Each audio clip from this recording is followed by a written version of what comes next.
Okay, ladies and gents, please welcome Kayrem. Oh yeah, Good man, how are you? I'm good. So your artist name Kayrem, Yeah. where did that come about? One of my mates from school used to call me. I don't know why, but he used to say it all the time and all the time. It must have been for about 2 or 3 years, and he kept saying it. But obviously, he hasn't said it for ages. But I always just remember him saying it, and I thought, I'm using that. Yeah, Like yeah, it's quite close to my name, but it's just like all like mashed up.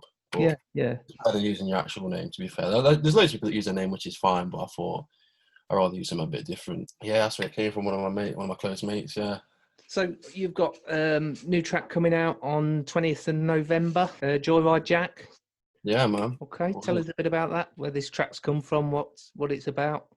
Yeah. To be fair, it just started off as just just a plain track. It was just like a plain house track. And then what at the time, my mates obviously they don't know why they do it, but they do it all the time. Where they'll just flood the group chat with just loads of funny videos. And at the time when I seen that video, I thought, nah, I need to add that in there. And then literally, it was as I was making the song, so I cropped it down, edited it down, and then like it fit in like the drop, and I thought, I like that, I quite like it. And I used obviously the McFly sample as well in there, which a few people might recognise. Not many people. It depends if people recognise it, but yeah, there's them two samples in there. But yeah, honestly, that it was just a plain tune. It was literally just a plain tune. Like there wasn't really much to it. But then when I did that one and then started adding more elements into it, Yeah. it sounded a bit better. But obviously, it's just the sample is funny. I told you to take me to the fucking toilet! Don't take the toilet! You've took me to a fucking rave, Jack! Yeah, the tune's nice. I like the tune. It's the tracks that are flying about at the minute, but it's still got a little bit of an old school feel to it. Yeah. Is that something that you've worked on, or did you just come naturally? I think with that one, it came quite naturally, to be fair. A lot of the old school stuff I like, though. Like, I do it in a lot of tunes. Like, some tunes I'll even, like, I'll make them sound a lot older by putting, like, the lo-fi sound in it. I like that sort of stuff. But with the stuff I make, like, everyone, there's a lot of people I know, they've found their sound and they've done their thing. But my sound's, like, everything. I don't like to try and stick to one thing. Like, if I can't do it, like I'll have, like, a sound of, like, yeah, there's like a few things that I use over and over again, so it's like I repeatedly use it, so that becomes a part of what I do. But there's I can't like there's always something else I want to do, and I'll throw it in and I'll make it a lot different. Like I don't even just do house, to be fair. Like I make all sorts. Yeah. Like when you said earlier on, you said you used to do obviously like all the jungle raves and stuff like that. There's sometimes where I'll just sit back and I'll just think, you know what, I want to make a jungle tune today. And I do it. And I prefer doing stuff like that because I see loads of people online where they sit and they say, oh, "I've got writer's block. I'm stuck. I can't do anything else." That's the problem with most people. They will sit and just make house tunes after house tunes. You can't keep doing it because if you do that, then you will get stuck. And trying to move forward from that, you'll sit with that writer's block for months on end. And it could be that them months could have been used doing something valuable, like making some other genre. Do you know what I mean? And then all it would have took is that making a genre for about 2 weeks, and then boom, your house ideas are back again, and then you're back and forth. That's what I do all the time. Like I make rap beats, trap beats, drum and bass, garage, house. Do you know what I mean? Everything. Variety is the spice of life. Yeah, that's what I mean. So I would like say when I do eventually, obviously I put an album out at the start of this year, and that had loads of different varieties of tunes on. And there's even a couple of tunes on there where I'd like, if obviously you said you did the jungle raves, do you remember is it Fantasia? Do you remember that? Yeah. That seemed like I love that sort of stuff. So yeah. I even tried to like do like one of them type of tunes and just throw it in there. Even though it was like a housey album, there was loads of other types of tunes like that on there. There was like a trap song on there. Like there was loads of stuff. Yeah. And then when I do my next one, which I'll probably either try to get out before the end of the year's out or probably the start of next year, that'll be the same as well. Like I'll never just stick to having just one genre throughout the whole thing. Like I don't know, it becomes a bit boring. Do you know what I mean? It goes without saying, really. On the music that's coming about now, it's a lot of it's got that old school vibe. You know, it's really a thing at the minute. A lot of things are just revamped. It's like there's nothing like there's obviously like a new element to it, but a lot of it's just revamped old stuff. Like the whole vinyl like scene, like that was like absolutely wiped out by CDJs and all the digital stuff. But a lot of people are bringing it back now. Yeah. Like, no end of people doing vinyls and mixing on vinyls. I just think, like, I'm still yet to try. Like, I've never done it, but I'd love to have a go at it. Yeah. A lot of DJs and producers your age have never touched the vinyl. Yeah, I think the thing with it is because it's like such a skilled thing. It shocks a lot of people. It scares people from doing it because they feel if they do it and they fuck up, they don't want to touch it. Do you know what I mean? It's like they feel like they need to be the best on it. And obviously, it's jumping on a CDJ. You can like master it probably over like a couple of days. Do you know what I mean? Like, it didn't take long. With them, it takes like years of skill. Yeah, like, there's still people that do it. They've done it for years, and they still make the fuck ups. You know what I mean? So the whole controller thing, for people that I'd say that are starting out and doing like the digital stuff straight away, like that's best way to go about it. But I couldn't stay on it because I didn't like the idea of having to like carry my laptop and my controller with me. Like I like the whole idea of just like a USB stick in your back pocket. Yeah. And another one to back it up, and then like a set of headphones and you're on your way kind of thing. Yeah. I didn't like the whole carrying everything everywhere. Or like, say if I was going to play somewhere and that's all they had, I didn't like the idea of like having to like then put my songs onto someone else's laptop and they've got access to my songs. I hate that idea. Like, that's just like an old school way of thinking, because I remember I've watched interviews and podcasts, I've listened to loads of stuff where old DJs would literally, the sticker on the vinyl, they'd rip it off or they'd scribble over it so you didn't know the tune. Mm-hmm. And obviously if it's your tune, obviously then it's your own, it's your baby then, do you know what I mean? But with a lot of tunes, obviously, say with like the controller situation, I mean, you're just putting them onto people's computers. You don't know where they're going. You know who's going to take them or who's going to claim them. You don't like it. Like, obviously, I'm not saying like my songs that I've done are amazing, but to me, like, I've put all my time in for someone to just like have it. I'd give it out to someone who I want to give it to. Do you know what I mean? Yeah, yeah. And that's just the culture. It really, loads of people like it. Yeah. And especially it does stem from the whole vinyl where they used to scribble out that obviously no one's giving IDs out because everyone wants like that banger. Yeah, I've done it myself. You know, I've played in clubs, and prior to going to the club, I've cut out a little white bit of paper to stick on top of the record because it was a banger. I didn't want anybody to know where it was from, who it was. You know, it was my it was for me.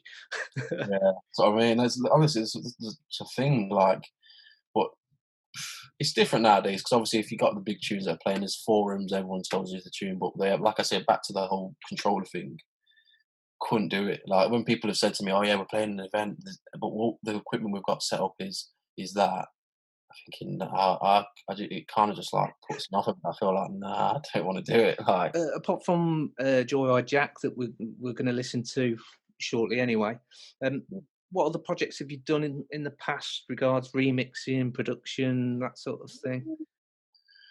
I did a remix for, what's his name, Sergio Villas. That was back in the summer. That was like, I think that was my second signed tune. That was a signed remix. First one was this. Projects I've done, to be fair, I brought an album out at the start of this year. Yeah. Brought an EP out a day after my birthday as well. I release a lot of the stuff myself, to be fair. Yeah. There's some stuff I send out to be signed, but then there's stuff like I'll release it myself. Like last week? No, that's not last weekend. The weekend before, I released an EP, like a 3-track EP myself. I use DistroKid and just put it out and distribute it myself. Yeah. Sometimes waiting around, obviously, for the labels. Obviously, labels give it the love and obviously respect and everything, and they help share it and stuff, and they give it the promotion. But sometimes I can't wait. Like I have to just put it out. I've made so much stuff. I feel like waiting out. I feel like if I wait on it too long, the time it was meant to be out won't be good by the time it is out. Yeah. Because I've waited for someone else. I've waited on like a label to sign, and then all of that has to be processed and go through. When I can just chuck it up myself, either SoundCloud it or put it on the major platforms. Either way, do you know what I mean? It gets out when I want it out, kind of thing. Yeah. There's tunes that I'll send out to be signed, and then I'll let them just prepare themselves, kind of thing. I'll do the promotion up towards it. Obviously, the label will help promote it. Same with this. Same for example, this EP. This will get help. And obviously, this has been. I think we spoke about this at the start of this year. This song. Yeah. So yeah, it was the start of the year. It's like, it's fair, it was within like the first lockdown. I think it might have been March, April time. But yeah, ever since every time I put stuff out, I just do it myself. Yeah. Well, you've got my details. You can always send me stuff. You know, if you Yeah, know man. where to send it. Okay. I send you promo emails like all the time. Whether people reply or not is one of them. What brought you into the music scene to begin with? My question. No, I've never been asked that. Was it like a natural progression, you know, Yeah, from youth and that? I've done it for years, like since I was literally since I was a baby. Do you know what I mean? I've been listening to music for years, but I don't know actually. I've always wanted to do it, but there's never been anyone around me to help me do it. Like Yeah. it's mental. Like I've had to like push myself into it, kind of thing. But there was never anything in my area to do it. There's a few people I know that were doing it, but like how it is now, it wasn't before. Like now, there's everyone can help you anywhere. Yeah. Like, but all I had before was just YouTube and just like demo softwares, and then they run out, and then you have to keep re-downloading the software. Like I remember the first time I ever did DJ, and it was on like virtual DJ, and that's it's something that I'll probably never go on again. But at the time, it showed me a lot of the stuff I know now, like just like the little things. And what I was doing was, I remember how would have been? I think I would have been about 14 or 13. I remember getting it, and I was DJing, like I was doing like my own little mixes, like probably like 10 minutes long. I think that's how long you got on like the demo. And I was doing it on the actual laptop. There was no controller, nothing. But I knew I always thought to myself, when I get a controller, I'll know where to be quicker. I was Yeah. trying to be as quick as I can on the computer, just on my little mouse pad. And I thought, when it comes to actually getting a controller after all these years, I will do. And I think I got a controller in 2016. Yeah. Yeah, 2006, 2015, 2016. So years later. But when I jumped on it, it just felt natural. It was nice. Like it was so easy to do. And then after a bit, I think I got a tractor controller. Did a few things with that. So that was quite a good. Like I'd recommend that. But Yeah. yeah, again, it's one of them. Like if I was playing somewhere, like I was having to take it all with me.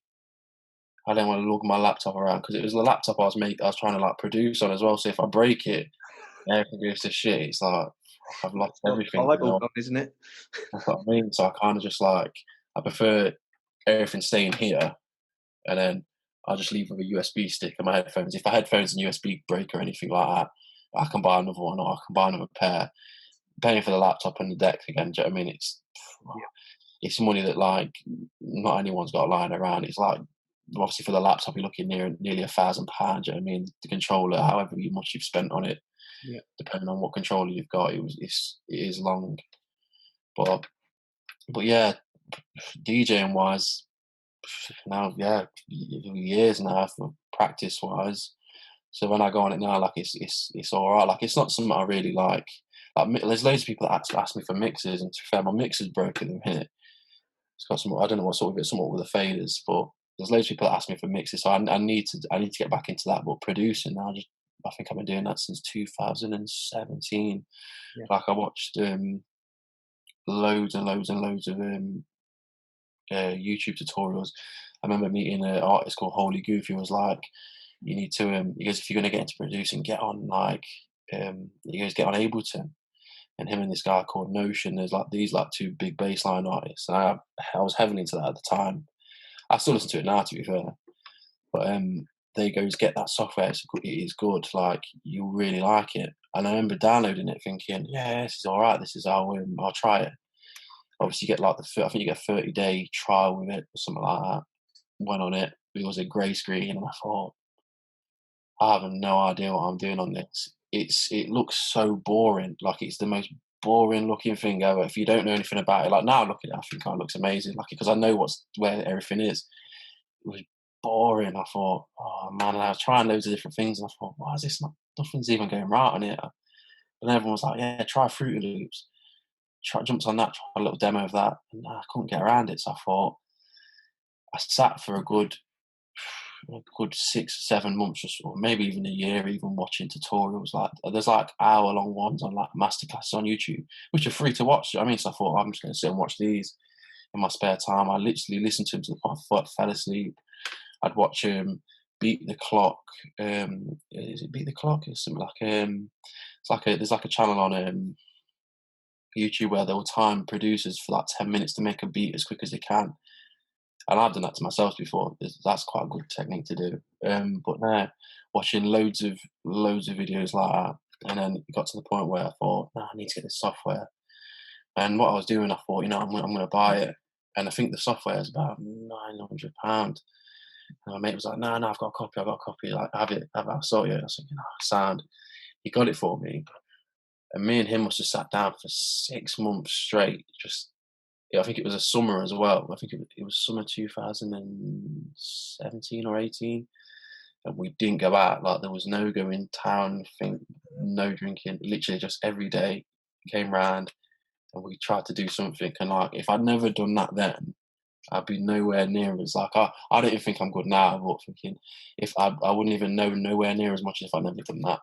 Like, that was like, that point was proper dedication. Like, I had nothing on and I just did it. Like, if I'd have never done it, I wouldn't know anything now. So I always have to shout him out, because if he'd never given me that software and even sat down with me, just showing me that little ins and outs, I'd have never really known. But like, and then I taught him like the shortcuts, and then we like back and forth off ideas, and it was I think that song was so good. Like, for the stuff we probably listen back to what we made, it probably doesn't sound that great, but it's like the trial and errors that we learned from.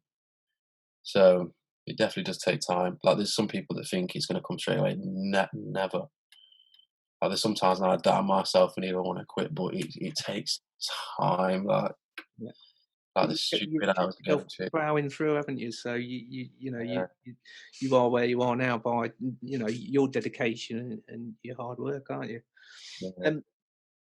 How did you feel when you first signed a record deal? It felt amazing. Like, I thought, it must have been about 2 weeks before that. Because it come up on my, I think I looked through my Instagram stories, and I did an Instagram story saying like, well, how do I get signed? Like, what am I doing wrong? Like, because I was getting rejected from so many labels, but I was getting rejected by big labels, so that was a problem.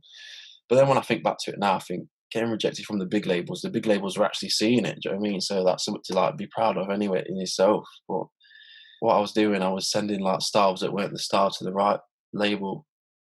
That was what I was doing wrong. So I've learned from that. But now signing that I was over the moon. I was so happy. I was thinking, flipping out, like, finally, like, someone's actually seen it before. His music's actually good. Yeah. Like, that's what, for some people, that's what it boils down to. Like, I now when I think about it, I think getting signed, I think, like, I'm so happy that they signed, the Roller Bastards have signed my tune. There's another label obviously the remix label I got signed to as well. But there's a few of them that I was sending my music out to, but they the only ones that got back to me. I was thinking, oh my God, this is crazy. Yeah. I was so happy. I bet. Yeah. I've heard that you play out at, in Derby. Yeah, Bunker. The Bunker. Yeah. Bunkers, honestly, that honestly, I can't shout them out enough. Like, I remember the first time I played for them, that was literally, I'd never had like that confidence wise. It was early. I think it wasn't like a warm up. It was like I was after the warm up. Yeah. And I jumped on. I thought, I remember.